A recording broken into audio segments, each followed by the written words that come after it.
When working on Etude number 2, don't be afraid to take this one and practice it initially with the eighth note pulse. You could start it anywhere from 90 and then progress it up to 112. It gives you the opportunity to be more rhythmically accurate, especially through the 32nd note passages. Remember that demonstrating your level of technique also includes your ability to demonstrate your level of rhythmic and subdivision stability.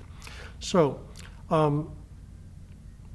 there's another technique that I marked in the music, KLD and KRD. Now, you probably won't see those markings in too many other method books, but KLD means to keep the left pinky down when you're executing through some of those grace notes. KRD would mean keep the right C key down and then flick the left side D flat.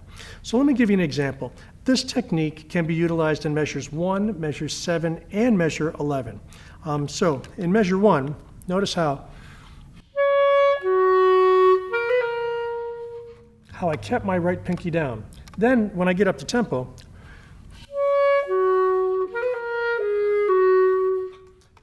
I find that technique can help you be a little bit more smooth through these passages, particularly when you get down to measure 4. This is one where you can keep the left side D flat key down and flick the E flat key. Then you can switch and keep the right side C key down and flick the D flat key. So I hope that little trick can help you navigate those tricky cross fingerings with a little bit more stability. In measure 9, there's a 9 tuplet at the end.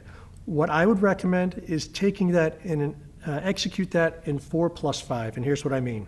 If you're counting through, and I'm going to put my metronome here a little bit louder. Let's see if I can do that. I'll even slow it down a bit just for counting's sake.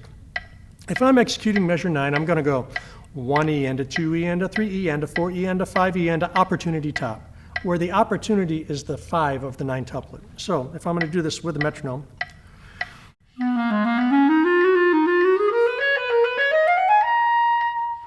so executing the 9 tuplet at the end of measure 9 as a 4+5 may be a better way to stabilize that and sound a little more musical in your arrival to the high C in measure 10. Now, I want to point out at the end of this etude, there is no ritardando and there is no diminuendo. So when you get to the end and you have that dotted half note tied to the eighth note, there's a reason why that little detail is in there. It's to simply see who is being conscious enough and paying attention to musical detail to know to subdivide out and make that last A flat when you arrive there a total of 7 subdivisions.